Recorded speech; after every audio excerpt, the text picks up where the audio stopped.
webinar, but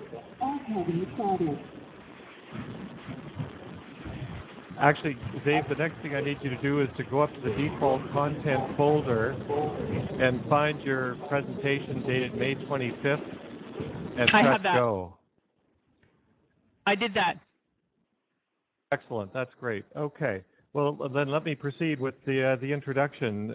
Again, welcome, everyone. We have a fairly small group tonight, actually, which is great, which means we're going to get a chance to answer all the questions that you might have as we go through what is a very interesting presentation. You're in for a real treat. And before I introduce our presenter, let me just say a couple of things about the shape of the next 60 minutes. Once I've introduced Zabe, she will share her presentation of approximately 30 minutes in length. And after that, the last slide you will see is a question slide that offers you the opportunity to type in any question you have for her. I will retrieve those questions at the back office and verbally relay them to her to reply. But if you have other questions or comments, you don't have to wait until 30 minutes from now to start asking them. We have a chat box, which is in the bottom left-hand corner of your screen, and you can make comments in there at any time. And in fact, if you take a look at the very bottom left-hand corner, you'll see a little box that says Main Room. And beside that is a horizontal blank box, and that's the place where if you type in hello and hit enter or any other comment or question, it will appear in the chat box for everybody to see. And one of the fun features of the webinars we've had to date is that this active conversation has taken place during the presentation. And I would certainly, so if you have any comments or questions as you're going along, or you have technical difficulties just as I did a moment ago, feel free to pop a question into the chat room, and just like John has right there. Thank you, John. So again, you type something into the blank box to the right of Main Room, hit enter, and just as John just did, it'll appear for everyone to see. So welcome again, and now let me introduce our very special presenter this evening. Zabe MacEachren is the coordinator of outdoor and experiential education at the Faculty of Education at Queen's University in Kingston, Ontario. For those of you not familiar with Ontario, Kingston's a very beautiful city halfway between Toronto and Montreal. She's the former president of the Council of Outdoor Educators of Ontario, a major organization here in this province. But what's really important is that she's really, for the 20 years that I've known her, she's been one of those special innovators in the field of outdoor and environmental learning. She has written several major contributions to Green Teacher, and through that, let me give you an example. The most recent one, it was so important we made it a cover story, was an article called Swimming with Animals. And the core idea or thesis was that if you're going to teach young people how to swim, why not also teach them about biology at the same time and ecology? And so what she did was, since many of our swimming strokes with human cues came from mimicking animals, why not teach how various kinds of animals swim and use that as a way to both teach this important physical activity as well as learning about ecological behavior of our many kindred spirits who, like us, also swim. So as I say, this is just a small example of how Zabe has been that kind of innovator, always asking probing questions and challenging others to really think a lot about the work that we do as educators. And I can't think of a better person to be introducing you to as the presenter for this evening's webinar. Please join me in a round and warmest welcome to Zabe MacEachren. Zabe, over to you. Okay, thanks, Tim. I'm going to start off I've called my topic green craft making. It comes from a wide variety of history, you could say I've drawn from the arts and crafts movement, William Morris's stuff, which was considered one of the largest social reform movements. Some people associate what I do with primitive skills or survival skills, even campcraft. I joke I have my PhD in craft lore, but it was actually entitled Craft Making, a Pedagogy for Environmental Awareness. Sometimes I look at the sustainable education and its connection to the material culture for sources of ideas and inspiration, as well as some of the more critical thinking associated with the eco-art movements that are happening today. I've broken my talk up into three main areas. First, I'm going to talk about critical thinking as it applies to making the stuff of life. Then I'm going to talk about material acquisition. I considered it an endangered experience, but it's really critical because it shapes our perception of the land. And third, I want to share with you some what I might consider best practices. I also invite you to type into that box at the bottom maybe your code of the country or province that you're from, as well as something that you have maybe made that is functional. And at what point in your life you made it, if you were an adult or a child.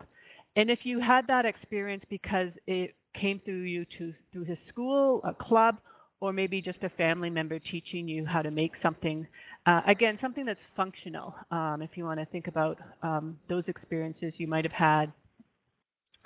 So my overall goal is to help people increase their awareness of some of the eco-hypocrisy that I see that's inherent in items that are made, no matter what they're termed, as well as the educational practices that we offer to people in regards to making.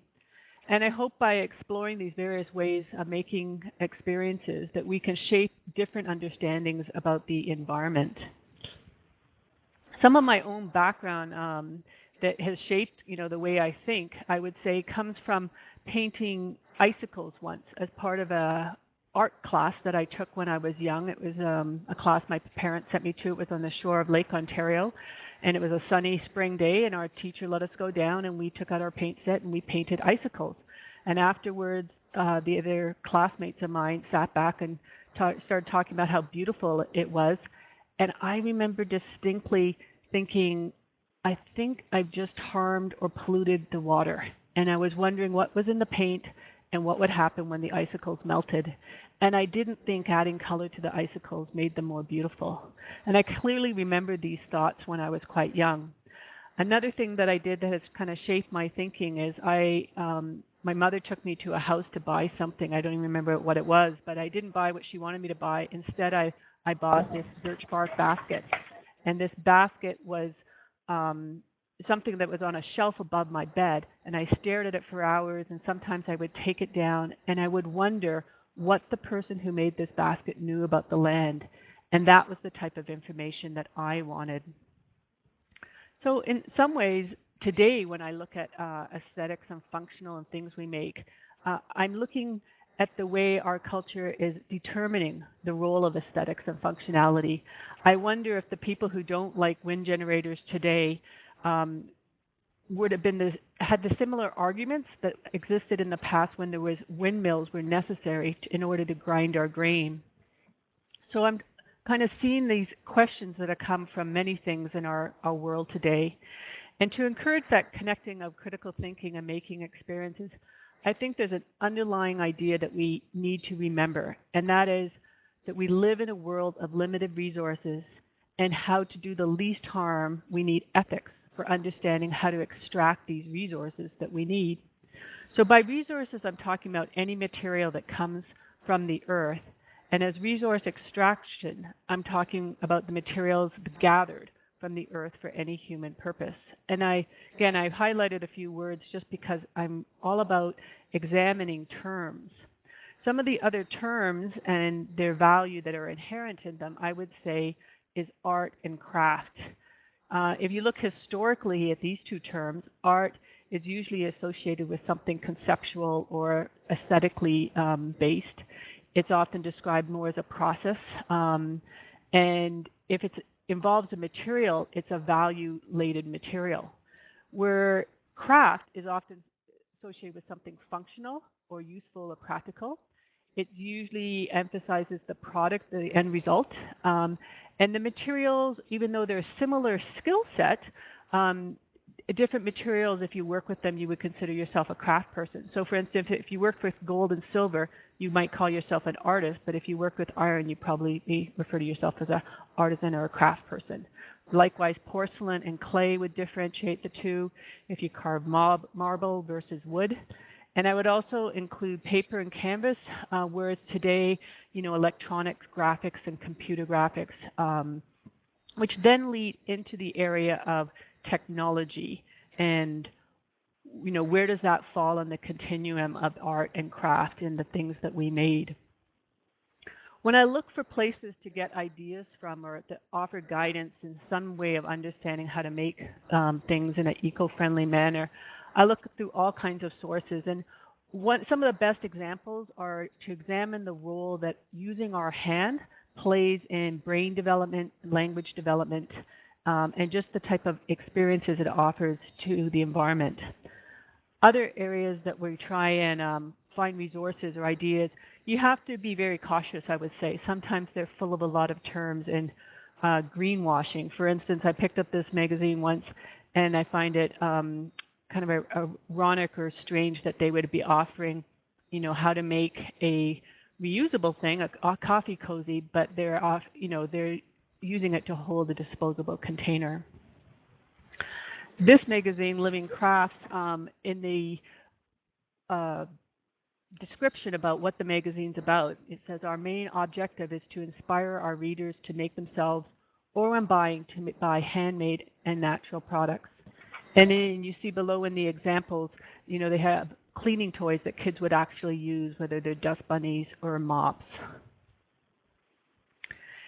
Sometimes, as I work with teacher candidates, so I'm often looking at the curriculum documents, and I would say that they have a lot of good resources in them, but you have to develop your own critical lens if you want to do environmental education at times. So for instance, in the Ontario curriculum document, they have the word use, identify, and define, and then the basic elements of art, so the elements of design and the principles of design. And then they encourage teachers to have shape lessons so that you can insert them into the line below, which is how to use color when producing and responding to works of art, how to use line when we're producing and responding to works in art. And if I was just to take one of those examples like color, I would look at it in a very different ways if I wanted to kind of look at it with an environmental lens. So for instance, I ask the question like, how often do you see what colors in the natural world? Is the fall oranges and reds only available for a certain period of time, whereas the rest of the time there's a lot of greens? I would have students explore all the different shades of green. Like many people think the Inuit culture has many terms for snow. I'm surprised that we don't have many terms for this color called green. I also know from having worked in the North with First Nation people that colors are referred to as verbs. And I think that works really well with the color green because it's such a process of photosynthesis in our world. I also question why we think young children in particular need to be stimulated constantly with bright, bold colors. I think to hide the natural color on flooring and wood is strange and probably overstimulates children for what they really need to learn well. And again, we should be thinking more about the ways to immerse them in natural things that calm them, like the color, perhaps, of green. So I look at all these terms and examples of things that exist in the made world, whether you call it eco-art or something else, but I am increasingly looking at some of the stuff in the area of sustainable education, those principles, and trying to apply them. So for instance, anything that's made, I might examine through a life cycle analysis. I might look to see if it actually has a zero waste output, and if there's any way that we can reduce our impact through that making process, what many people refer to now as the ecological footprint. One of the areas that, when I'm exploring eco-art, I go on the web like many people and I just look for images. And to apply critical thinking to these images, you often can see that it reveals a noble concept that's based on the environment, but the process is too frequently, I would say, linked with toxic paint or superficial plastic coating. Another example would be, this is where they use natural material, in this case a farmer's field, and they plow it up to create a design. But you have to go up in a plane to appreciate this. You wouldn't be able to see this image from the ground. And so where in understanding this as a work of art do you look at the embodied energy it takes to plow it up as well as to fly up in the plane to take a picture of it? Likewise, many people or eco-artists will take pictures of destructive processes. In this case, a small albatross that has died because its parents fed it so much plastic because that was what is available instead of actual food. And, it's a beautiful, you could say, image, and it's, again, of an important message.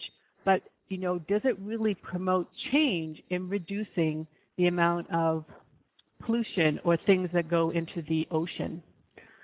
A common thing that often occurs with eco-art is the notion of taking recyclable objects and using them to make something. And here's two examples. One's quite large. Everything on this raft is made out of recyclable items, and the other one is a smaller child's piece of artwork. But frequently when you add the glue and the wiring and the paint on these recyclable items, unless you painfully take them apart and then often put the pollution, which is the paint, in down the drain by rinsing it off, you can't put that material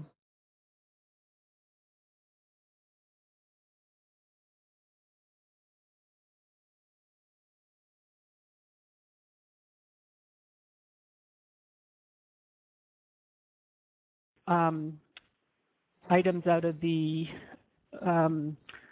that are more considered toys or playthings. In this case, they're hung up as art, and then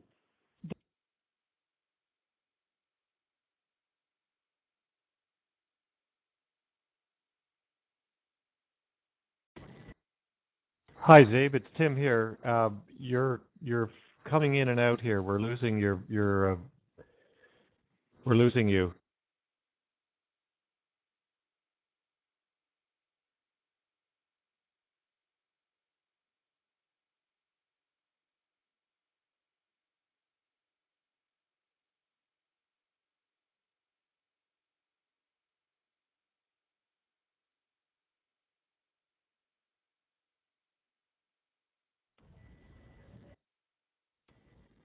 Hello, everyone. It's Tim Grant, the host.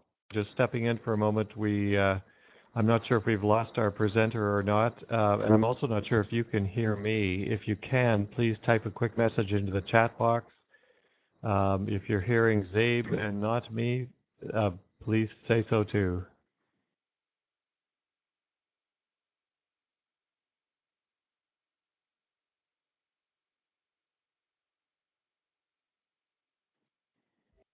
Thanks, folks. That's great. Okay, well, hopefully we're going to get Zabe back momentarily.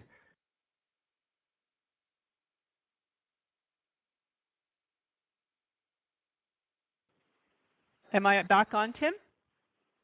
You are indeed. That's great. Welcome back. Okay. And I hope people have the slide of a child playing with a lot of recycled bottles.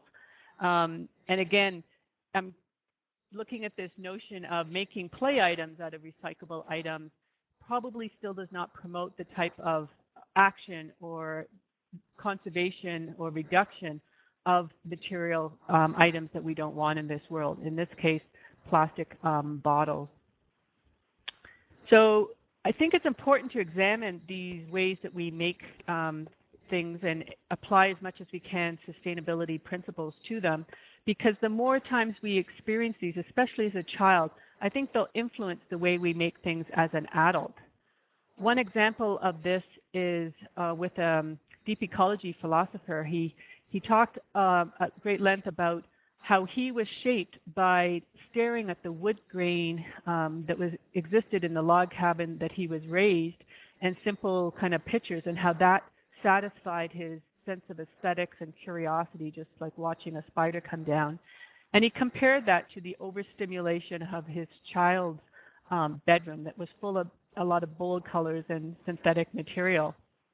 and that we need more experiences where we can just see the aesthetics and beauty in something like the natural grain of wood. If I was to also emphasize the type of images that we should be critical of, or at least try and limit in our life, it would be things that are common. For instance, portraits that often don't show a person's hands, which are important to live in this world, to make things and hold them.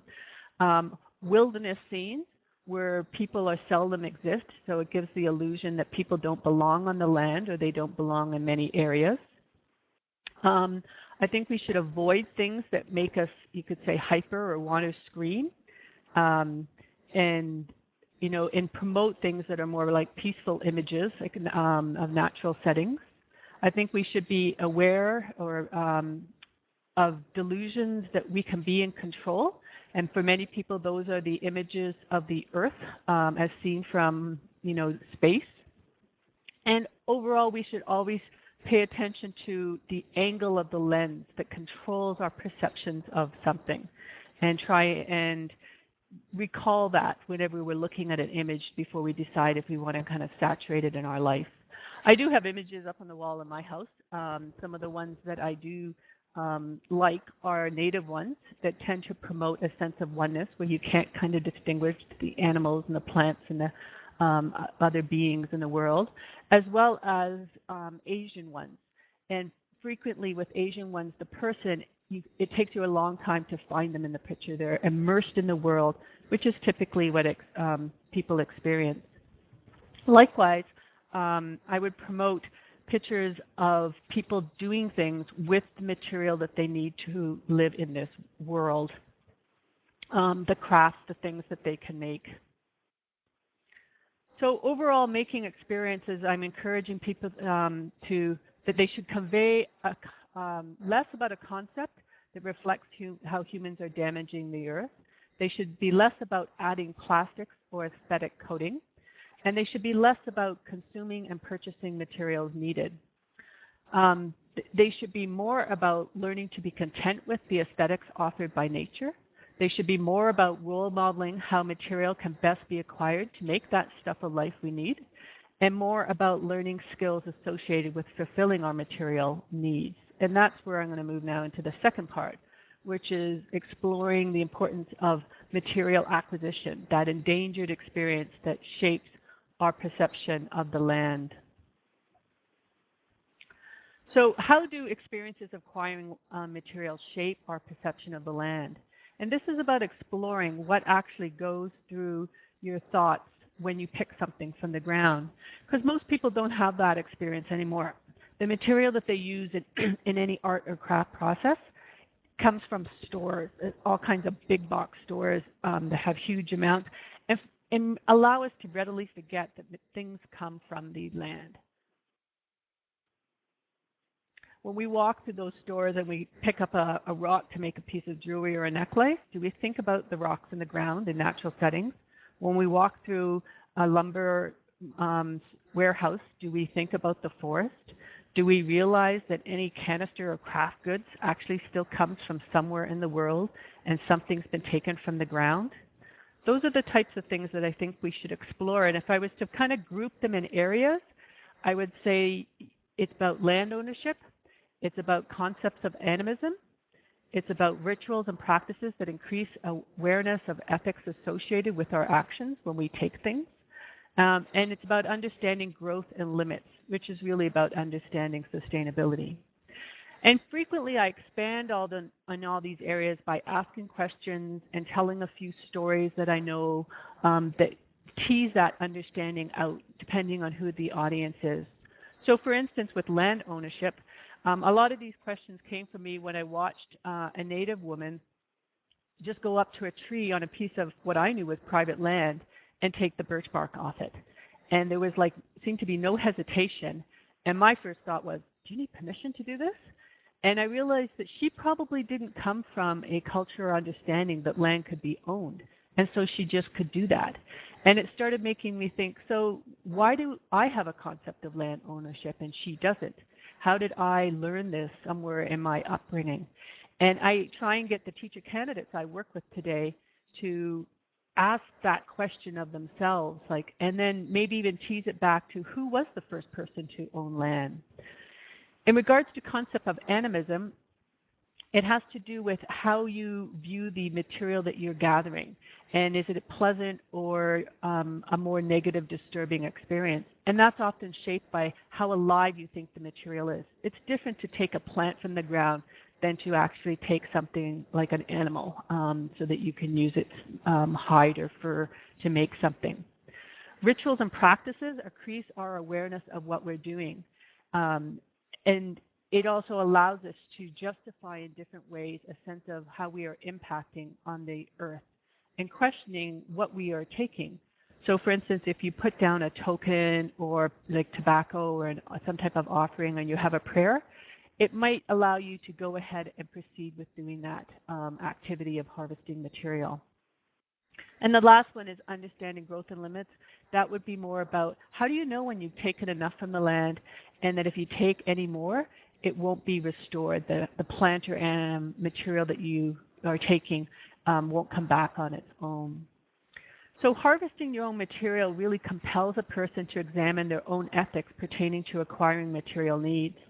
And such an examination encourages us to think about our relationship with the more than human world. We have the capabilities to limit or expand our various perceptions about the world through our choice of language and how we offer experiences. And this picture here is of a rawhide shaker that's made with a stick. And I like this craft because it combines both animal and plant materials in its making.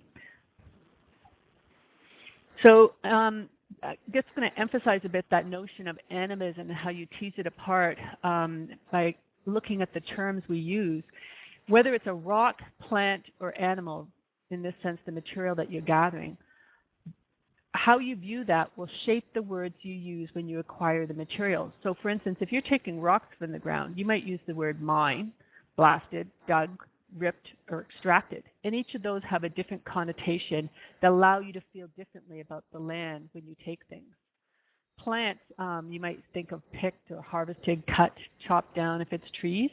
And that will feel very different to harvest or acquire plant material versus an animal, where you might use terms like killed, slaughtered, put down, hunted, fish, caught, shot. And exploring those terms is really important in helping us think about that we're actually taking something from the land. Some of this firsthand experience with animate or inanimate items and determining this came from when I worked up north with the Anishinaabe culture. In their language, you have animate and inanimate, just like in French, you have masculine and feminine. And rocks happen to be considered alive. And I talked a few times to bulldoze operators, Native men, about their concern because they couldn't get around this notion that they were actually harvesting something that was living. And that sense of the ground, a living, came from what was embedded in their understanding of the term rock. So, being clear with the terms that you choose in that process of taking things from the land will help you shape and understand your ethics of taking things.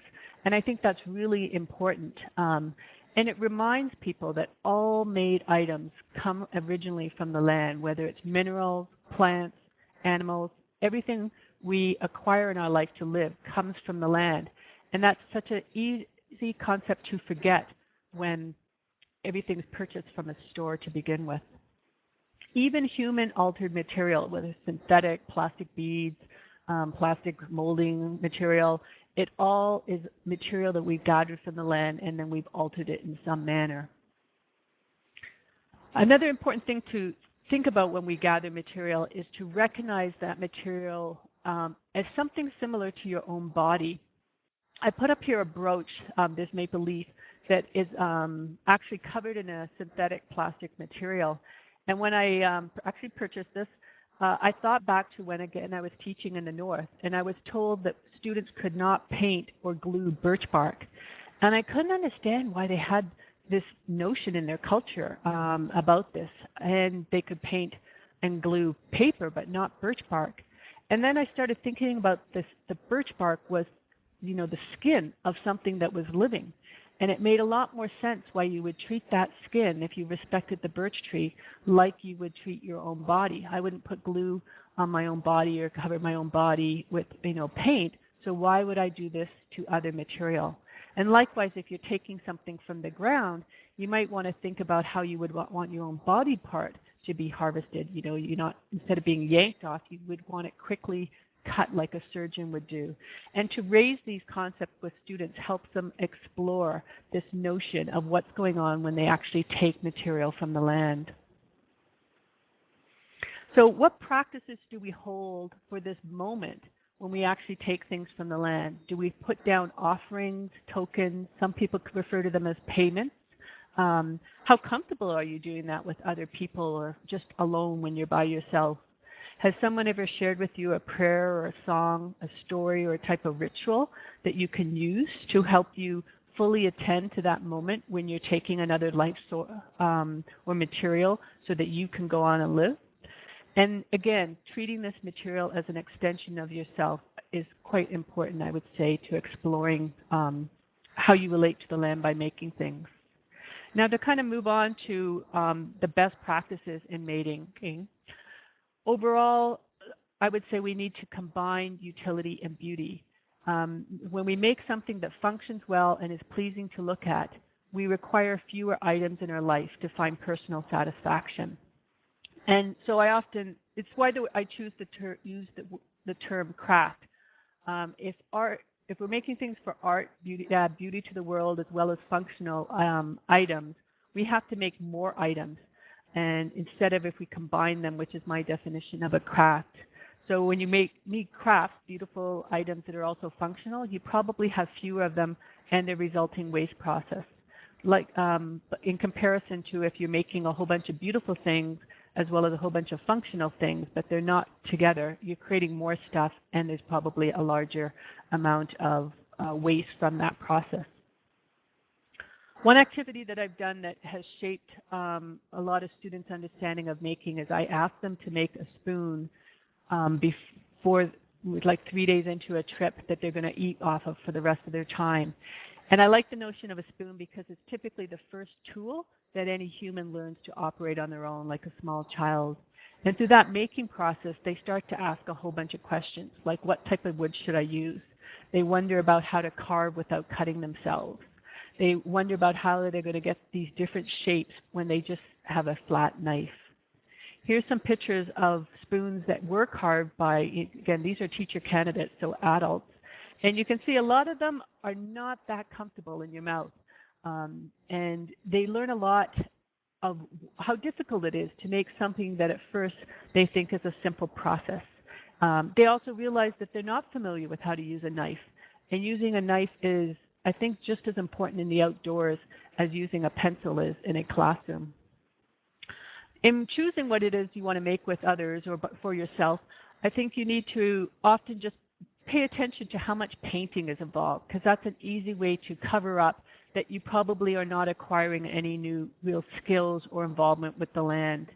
And these spoons here, it's hard to notice, but the middle one is actually painted all the way down. And when I asked students just to paint the handle, somebody absentmindedly painted the part that you would put in their mouth without thinking. And that's what I would like to get more people to kind of question. Part of it is because paint peels. It doesn't stay on typically the items forever. And, fence is in my own house, and I have to come to terms with what I'm going to do with it. It's definitely peeling. I know all those little bits of paint are going into my garden. The bigger piece of paint that I'm peeling off actually existed on a picnic table on a school ground naturalization project. So all of this paint eventually ends up in the soil. And I don't want to think that my life is about that. So when I explore how to get different types of fence post materials, I've gone through these stages, you could say. I painted some. Then I tried burning, thinking, that would eliminate the paint but give me a design. But then I realized my burner required electricity. I like the idea of carving, which is the third one, but the carving process involved knives, which makes things a little bit more difficult and definitely more time-consuming. Somebody suggested stain, so the fourth one is a walnut stain design. But I also realized that the old fence posts that have cutout tops, they offer a simple way of adding some elegance or aesthetics to a fence post, and that's what I'm going to do next. I'm going to cut my top of my fence posts and put them all out and see how they weather and last. Other places I look for inspirations on how to and what to make is some of the Indigenous education programs. And there's a Sami teacher education program in Finland that has teacher candidates stay additional months at the university to master the language and the handwork skills, because they recognize how much of their culture is passed on in those two things, the language and the skills of using their hands to make traditional items. Another one is Waldorf curriculum. And I'm going to go through some examples of the Waldorf curriculum. In kindergarten, students handle throughout their whole education in a Waldorf school, you try and handle mostly natural materials. But in kindergarten, they would be given wool and asked to tease it apart and make something like a cloud. They also might be given harder felt balls made out of wool to play with. In grade 1, they knit recorder cases. It takes them the whole year to make it. And then they carry the recorder for the rest of the next 8 years in that case that they made in kindergarten. And the teacher would be looking for how they're knitting. Are their stitches too tight or are they too loose? Do they need more control or they need more of a sense of freedom? In grade 2, they would take garden plants and learn about dyes. They might be introduced to sewing and making a tablecloth and looking for even stitches. And this is an example of small pieces knitted once again to make a shawl for one of their teachers. In grade 3, they do crocheting a washcloth, maybe in geometric shapes. And from this, they combine it with math and other ideas, learning crocheting, and they've already learned knitting. In grade 4, they're looking at symmetry. Again, they're making functional items, in this case, pin cushions, filled with wool to keep your pins and needles oiled so they don't go rusty from the lanolin that's found in the wool, as well as eyeglass cases. In grade 4, they would be making, so that's the same one. In grade 5, they would be making socks. And if time remains, they would be doing cable stitches or hats. And again, these projects take a long time, so they often extend throughout most of the school year. It's not every Friday afternoon that you do a different art project that you can bring home. They develop a lot of skill. In grade 6, they do a whole unit on animals, and they would be required to make a three-dimensional animal that's not simplified or like a cartoon, and hopefully is in some animated stance, well balanced on its 2 or 4 legs, which is a skill I don't think most adults, even if they've sewn a lot, could do. And this is slowly developed through the teacher doing things like looking at proportion and 3 dimensions. In this case, the proportion is developed by putting seeds on a piece of paper and asking them to push them around until they get something that looks like different animal shapes. They collect all the seeds at the end and put them away, and there's no paper that needs to go in the garbage because it's been painted on once. And the 3-dimensional form in this case is a natural beeswax start of a squirrel. And here you can see how they go from the 2-dimensional drawings on paper that are in proportion to 3 dimensions, which is learning how to add a gusset. Most of these images came from a weekend workshop that I took on a Waldorf program, and I actually encouraged them to look at, are they using local animals to motivate children, which they said they were, but it was very hard for them to still get away from the emphasis that places like Disney and the media has on the larger megafauna type animals. Other things that they might be making are dolls. In this case, they don't have a face, and this is because you're trying to encourage children's imagination. When something is given that's all completed, the facial expression is designed by the adult. And what you want is the imagination of the child to grow. So you often do not have a totally finished item that you would give a child, encouraging them to use their imagination to fill in the expressions. And in grades 7 and 8, they often make footwear. In some ways, you could say they're grounding the hormones that are about to go raging in that adolescent.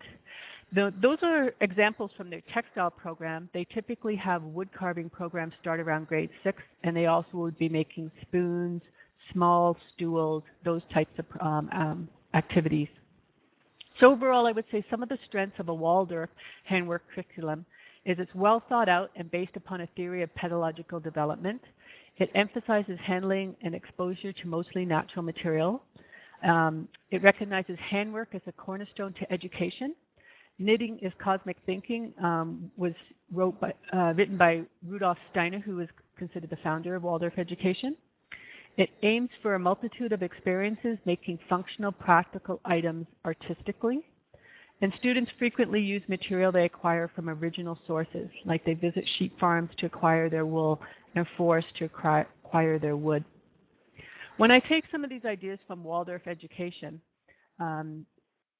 to figure out what I could be doing with students in a public school system or just my own interests, I again try and extend them out, maybe look at what I want to be able to do as an adult, and then I work backwards. So how would I introduce that skill or that material, and what type of appropriate item would I make at a younger grade level as that part of that introduction?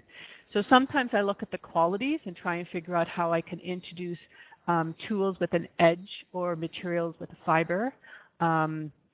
Sometimes I might base it on tool use, like needle activities that could be done in primary grades, junior grades, high school grades, as well as, like I said, materials, whether it's leather, if I was teaching up north in a First Nation, that would make sense, or birch bark, wood, or fabric. And if I was in a classroom again teaching, I would probably try and get with other teachers and flesh out, you could say, this type of overall pedagogy of what type of experiences do I want students to have in making things, and how can we encourage those earlier skills to be developed at a younger grade. A specific one that I've been looking at is a curriculum unit on birch bark. So I bring in about 30 or 40 items, all made out of birch bark, to students, and I ask them to kind of put them in on a spectrum from what you could do in the early grades to allow students to handle birch bark to an older high school type level. And most of these I know how to make because I have just been always fascinated by this birch tree that exists in the area I live, the North Woods. It's considered the tree of life to the Anishinaabe people, so I like to think I'm creating a curriculum about that tree of life. Overall, I think students or teachers or your own interest in craft making, you should challenge yourself constantly. In this picture, I'm wearing a necklace. I was doing a presentation at a workshop, and the previous presentation I went to was about gardening in the primary grades. And we put a seed in a little wet paper towel, and we put it in a plastic bag, a Ziploc bag, and we wore it around our neck, just like the children would do. And we were supposed to wear it next to our heart so it would sprout, and then a few days later put it in the garden. I'm trying to challenge myself to figure out how I could do the same thing but eliminate that little plastic bag. So I encourage you to challenge yourself, depending on your setting, to have a plasticless classroom or a plasticless office, to maybe make all your own camping gear or everything in your home. Those are the types of challenges I think we need in order to really start to have green items surrounding us. So finally, I'd like to kind of emphasize a few ideas. We need to question and limit the conceptual images that we surround ourselves with. Typically, those are the frame things that are made out of a lot of the plastic acrylic type paint. We need to offer numerous experiences to ourselves and others, gathering material directly from the land and using those experiences to shape our understanding of how we feel connected to the land. We need to treat making material as if it's an extension of ourselves, as a way of helping us understand the ethics about how to make things. And we need to combine functionality with aesthetics, so we don't need as many things to feel satisfied in life. We have things that do many things at one time. They're both beautiful, feel good in our hands, and function. And this is a different type of satisfaction.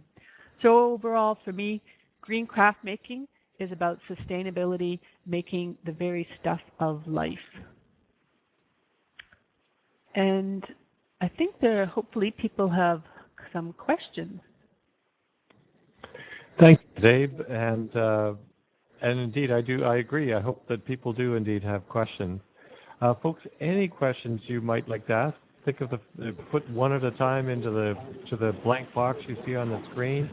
Hit submit, and I will retrieve that question and pass it on to Zabe. So, and if you have a second question, then you're more than welcome to type that in again and hit submit and continue on.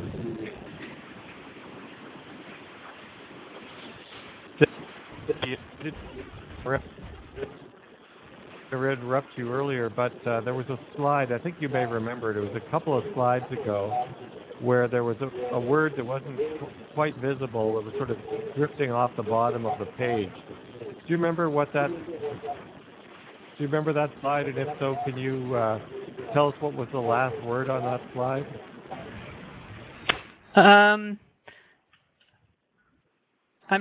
I kind of remember some got cut off as well in my screen, but I'd have to know a bit more about which one to see it on my hard copy here.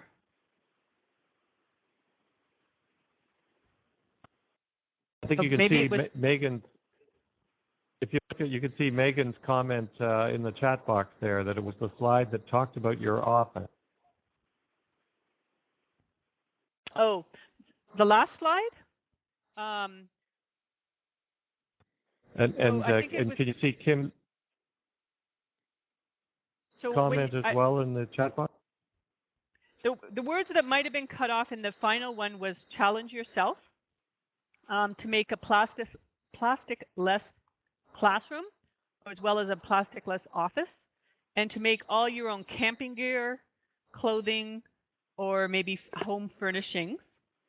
And then in another slide, when I was talking about gathering things directly from the land, I think there was a cutoff where you're supposed to treat material as if it's an extension of your own self.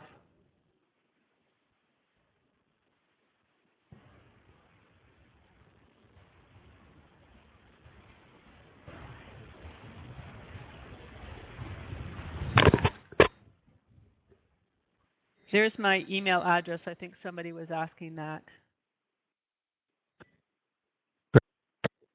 The only problem people may have been trying to type a question in on that question sheet. If you could bring that back up, that would be great. Good. And Will, by the way, we can send out your email tomorrow just while people are typing in questions. I haven't seen any in the back office yet, but is tomorrow, if there's information like this, for example, Zabe's email address, we'll be sending an email out sort of around noon tomorrow that that has the URL to the archive. It also has the evaluation questions in case you don't have a chance in a few moments to stick around and answer 5 quick questions that'll appear on a screen, much like we have here. And so if there's any other information that you think of, that would be helpful to have related to this presentation, by all means, mention it in the chat box, or send me an email on tim@greenteacher.com, and we'll happily include that in the email going out. And to answer John's question, yes, you're going to get a URL that indicates where the archive is located, and this presentation will become essentially a movie in which you hear Zabe's presentation, you'll hear the questions we're just about to go through in a few minutes, and this can be shared with anyone. They have to, like yourself, register for a webinar in order to be able to access the archive, but it's available to one and all.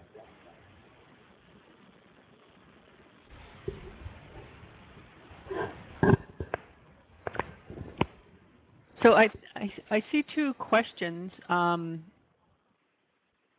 regards mostly to resources. So typically, I try to kind of put on the screen some of the ones I go to. I like the Living Craft magazine, and that's often associated with Waldorf education. I frequently will spend a lot of money at the books at the Waldorf program. I go myself to the one just off Bathurst in Toronto, the Rudolph kind of Steiner. And there's 2 or 3 good books. They often will associate it with will development. That's a Waldorf kind of term. And one of them goes all the way from young grades to older grades. And there's a totally different language with Waldorf education, but you'll still get a lot of ideas and also the skills of how to do it. Some other ones that I can see right now on my bookshelf would be plant technology, which is about a lot of the things that were made on the West Coast with natives, the native groups out there, but they go into a lot of the details about the plants. Morse Kohansky's book, Bushcraft, is a bit more of the primitive skills take, but he has also been somebody who's promoted a lot of skills in regards to making things and how to gather it from the land. And I myself once went to a green woodworking program in kind of on the edge of Wales. And that program, I first heard about it through a green woodworking book. But there's also a book that is mentioned in called Forest Gardening. And again, it's a center that teaches people how to harvest things in a sustainable fashion. And bodgering is why I went to learn it. And it's a means where you do kind of like a lathe, but it's on a pump machine.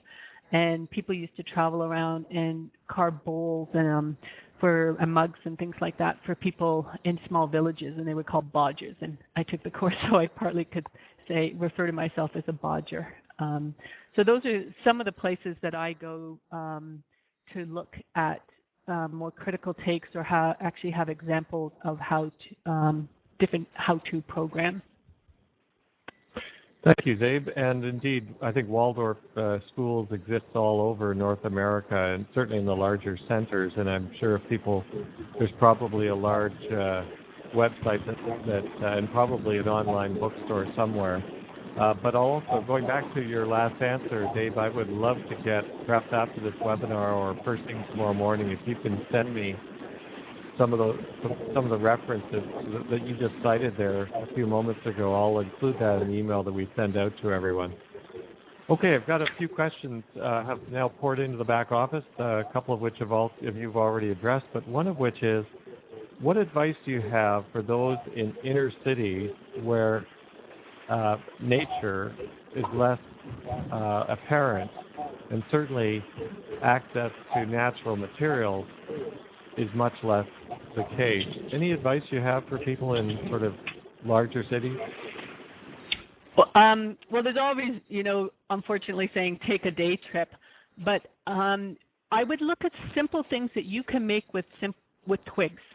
And I did a unit once when I was at York University as a student myself, where I had people go to this tiny little woodlot on campus, and I talked to them about gathering material as if it's an extension of your own body. And I got some interesting journal comments about those who ripped it from the ground and everybody stopped and stared at them, and those who tried their best to cut something neatly. And in this case, they were just making dream catchers. So I showed a picture of a beaded keychain. The beads in this case were all plastic. But I have done a similar activity where I had students make the beads out of natural wood. So they basically took very small branches and pruners and cut them up and had to drill the holes in all of them. And they made the same animal shapes, but all using natural beads.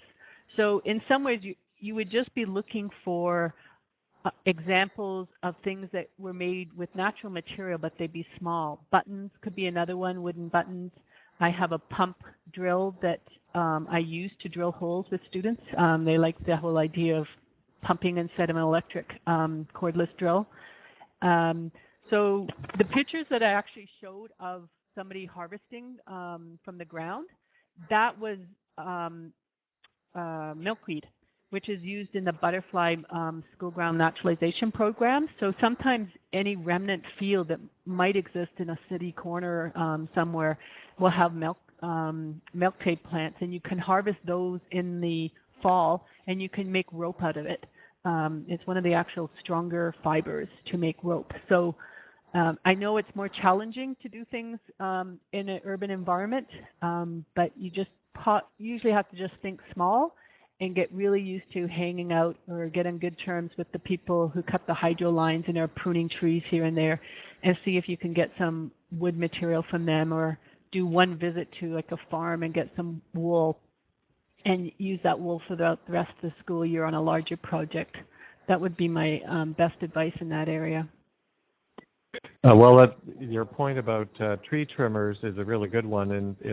I'm in downtown Toronto, and there's lots of trees being trimmed constantly, and of course, older, beautiful trees being taken down. So that's a great idea for people in the heart of cities to as a way of obtaining material. Got another question that Candace is asking. It's a really interesting one too. She says, you've talked a lot about the craft and using natural materials and in a respectful way, and asking. You've raised all kinds of good questions we should always ask in the craft making process. Can you say something about the environment in which kids should be actually doing these kinds of projects? Should they be indoors? Should they be outdoors? Should they be sitting on tables? Should they be outdoor, sitting on the ground or at benches? Do you have sort of thoughts about the context in which they do these crafts? It probably depends on what's available. Definitely you have to be comfortable. So if it's, a winter time and your hands are cold, you wouldn't want to be outside carving. You'd also want tools that fit the size of person involved. So if it's young children, sometimes working on a small bench, which will be hard on the adult teacher leaning over to help them, but it also fits them better. So you have to get tools that will fit the size of the person. Another example would be knives. Knives typically are too big for a lot of, small children to learn to carve, but there are small knives out there that you can get. So when possible, I think it's great to do things outside. You just often need a tarp. The bodgering course that I took in Wales, they had just simple canopy, and all the pump lathes were outside under this canopy. So if it rained, it didn't matter. If it was sunny out, it didn't matter. You were in the shade where it was cooler, pumping up and down, trying to carve your spindle. Whenever possible, I always think it's better to be outside. But realistically, you probably want warmer hands to do things like knitting. And there also typically were activities that were done where it was a little warmer in the long winter months, which means an indoor environment. So the more times you can do that. The one thing I might offer about the environment, and I didn't really talk about this, but there's usually what I call the remnants. I don't call them scraps or waste very often that are left over from the process of making something, but they're remnants. And wherever I am, I encourage people, if they're organic material, not to put them in a garbage can, but to put them in the recycling bucket, or to have a place just outside the school that they can rest and return to the ground. And again, it's encouraging that concept of understanding things come from the ground. They should be able to be returned there if you didn't use them in whatever you're making.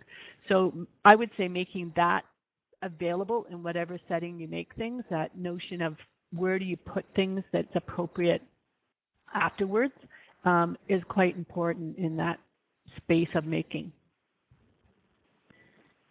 Great, thank you, Davey.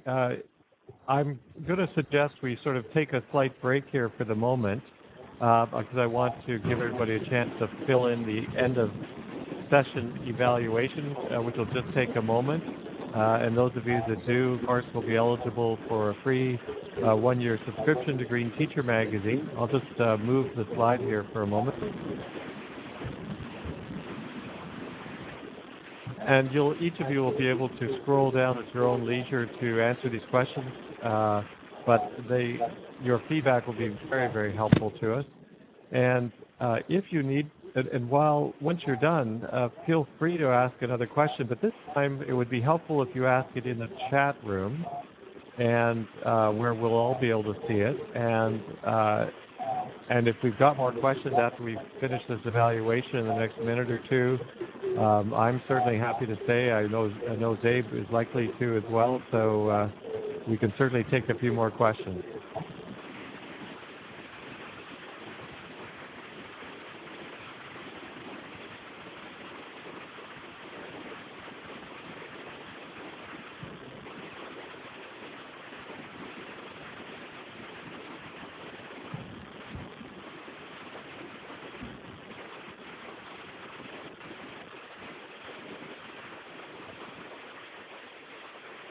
Zabe, I'm hearing a lot of background static. Is that at your end? I don't think so. I've been quite still just sitting here. And as soon as you spoke, the static disappeared, so that was great.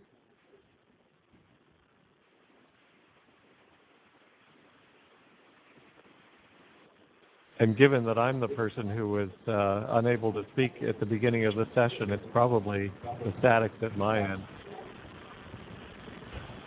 Yeah, I'm not hearing static. Even better. Folks, if you have any further questions for Zabe or myself, feel free to put them into the chat box after you finish the end of session evaluation. Again, your candid comments will be very helpful to us. What did you like best about the presentation? What could have been improved? Et cetera, et cetera. And we hope we'll, if by chance you have to leave us, we hope you will come back and join us for our last webinar next Tuesday. And as you can see, Zabe, lots of very positive comments here already in the chat room. And so actually, I think what I'll do is have you turn off the archive, if you wouldn't mind, and that'll interrupt us with a very authoritative voice.